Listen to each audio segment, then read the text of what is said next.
قم للمعلم تبجيلا وقف أدبا، إن المعلم تاج يعتلي فينا أستاذنا، إننا نهدي المديح لكم فيض الينابيع والتوجيه تسقينا.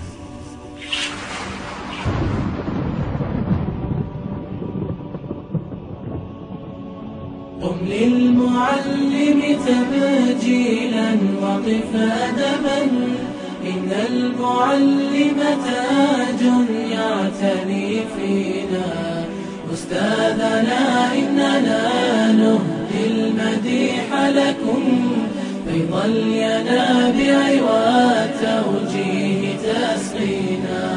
نبدي احتراما لمن للنور سيرنا، لولاه ما عمت الأفكار ودينا. أيا رسولا بنهج الفكر علمنا، في عقلنا خزنا التعليم تخزينا. قم للمعلم تبجيلا وقف أدبا، إن المعلم تاج يعتلي فينا أستاذنا، إننا نهدي المديح لكم فيض الينابيع والتوجيه تسقينا. والعلم فرض بنا. الحمد لله رب العالمين، وصلاة وسلاما على أشرف الأنبياء وسيد المرسلين محمد بن عبد الله وعلى آله وصحبه أجمعين. الاسم مروعي أحمد حسن شناك، أحد مواليد قرية الحمراية التابعة لمحافظة أبي عريش، من مواليد 1387 للهجرة.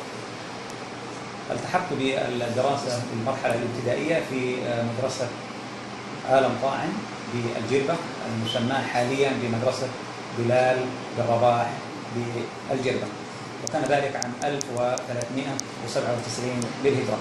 أكملت المرحلة الابتدائية في عام 1402 وتخرجت منها بتقدير امتياز لله الحمد، المركز الأول على المرحلة الابتدائية.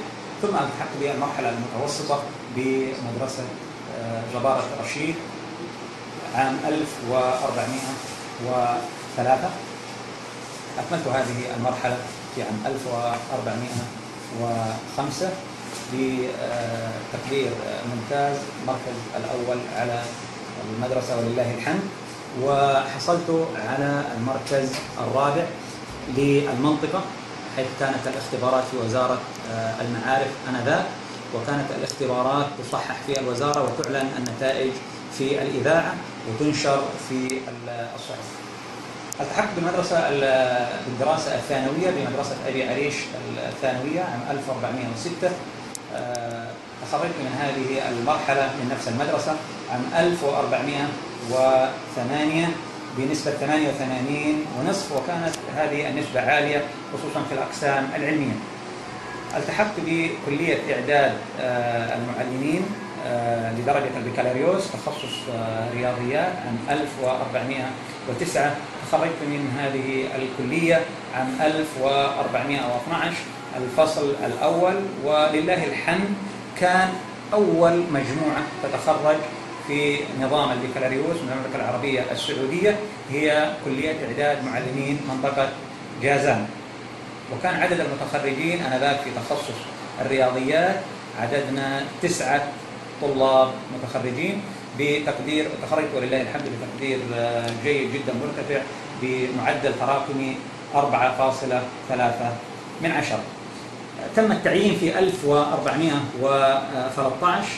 وجهت إلى مدرسة القصبة الابتدائية، ولكن عندما ذهبت إلى المدرسة وجدت أن المدرسة لم تبنى أصلا، فعدت إلى إدارة التربية والتعليم وأخبرتهم، فعدلوا التوجيه إلى مدرسة السلب والمقلوع. أمضيت فيها شهرا واحدا فقط، ثم نقلت إلى متوسطة أبو حجر الأسفل، أمضيت فيها 3 سنوات حتى عام 1416. تأسست المرحلة المتوسطة في مدرسة فضيلة عياش، ثم نقلت إلى هذه المدرسة عام 1416 مدرسا لمادة الرياضيات بالمرحلة المتوسطة في مدرسة فضيلة عياش. أمضيت بقية الفترة العملية في مدرسة خضيرة عياش سابقا، ثم سميت بعد ذلك مدرسة صهيب الرومي الابتدائية والمتوسطة، حتى تاريخ التخرج 5/3/1433، وكان التقاعد تقاعدا مبكرا حسب طلبي. وسبب التقاعد هذا كان مخطط له منذ فترة طويلة، أن في هذا التاريخ سيتم التقاعد إن شاء الله، وذلك لأجل أن أكمل بقية المشوار في برنامج آخر كان مخطط له. أخي المعلم، يا من قدرك جعلك تحمل هذه الأمانة العظيمة، أمانة التعليم الذي ترتقي به الأمم. يا من استأمنك الناس على أغلى ما عندهم ألا وهم أبنائهم. يا من تحت يدك عدة مستقبل هذا الوطن. أقول لك: من تدرب وعمل وأخلص وأتقن سيكون رديفا إن شاء الله لورثة الأنبياء. ميدان العمل لا يخلو من معوقات ولا يخلو من منقصات، وهناك كثير من المصاعب، ولكن لا تحبط ولا تتقاعس، وليكن شعارك واصل المسير، فأنت أيها المعلم من يصنع التغيير. أيها الطالب، أنت حاضر اليوم وأمل الغد. أنتم أيها الطلاب أمل هذا الوطن. الدولة سخرت لكم جميع الإمكانيات وهيأت لكم كل الظروف، ومنتظر منكم الكثير والكثير، وهذا لن يتم إلا بالتعلم المستمر والتحصيل الجاد. أخي الطالب، اعلم أن بعد التعب والسهر ستهنأ بطعم الإنجاز. بعد الصعوبة والمشقة ستجد حلاوة التربع على قمم النجاح. أخي الطالب، بعد الجد في التحصيل والتعلم أوصيك بثلاثة أمور لا يكتمل النجاح الحقيقي إلا بها. أولها تقوى الله، ومن يتق الله يجعل له مخرجا. وثانيها بر الوالدين، فببر الوالدين تتسهل الأمور. وثالثها احترامك لمعلميك، فبذلك ترتقي قمما. وفي الختام أسأل الله عز وجل أن يحقق لكل إنسان غايته، وأن يحمي هذا الوطن ويرفع رايته، وأسأل الله إخلاص النية في القول والعمل. والسلام عليكم ورحمة الله وبركاته.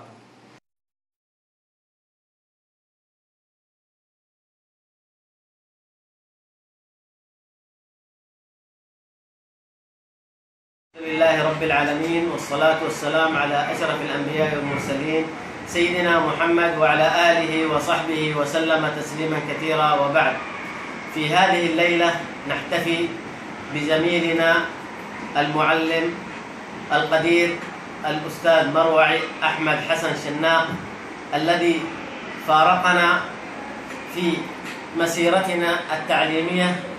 وهذا الزميل الذي نودعه هذه الليلة كان من خيرة الزملاء، الذي عمل معنا وعملنا معه في سلك واحد، ألا وهو التربية والتعليم. زاملني هذا الأخ في أيام دراسة الثانوية، ثم بعد ذلك التقينا في حقل التعليم، وكان معلما قديرا يعلم الأجيال، وكان مربيا فاضلا، وكان منبعا للنشاط في هذه المدرسة. قام هذا المعلم بتربية أبنائه على الحب والإخاء، وعلى نبذ كل الأمور التي تخالف ديننا الإسلامي.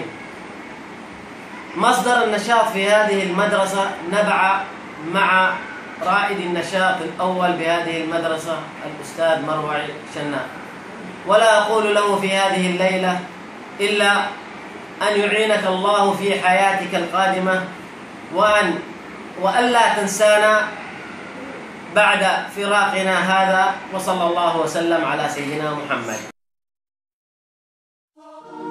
الفراق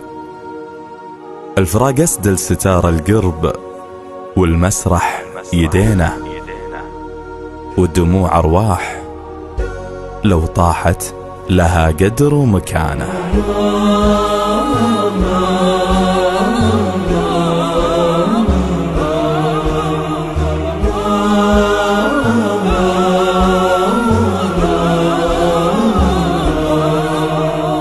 الفراق أسدل ستار القرب، والمسرح يدينا، والدموع أرواح لو طاحت لها قدر ومكانه. خيم الليل وبقال الحزن دمعات بعينه، وانكسر قلب يشوف فرقانه هدت كيانه. الفراق أسدل ستاره، انكتب في صدر جدران الزمان قصة حزين، والوداع يمد كاف فراق ويكسر عنان. كنت أشوف الوقت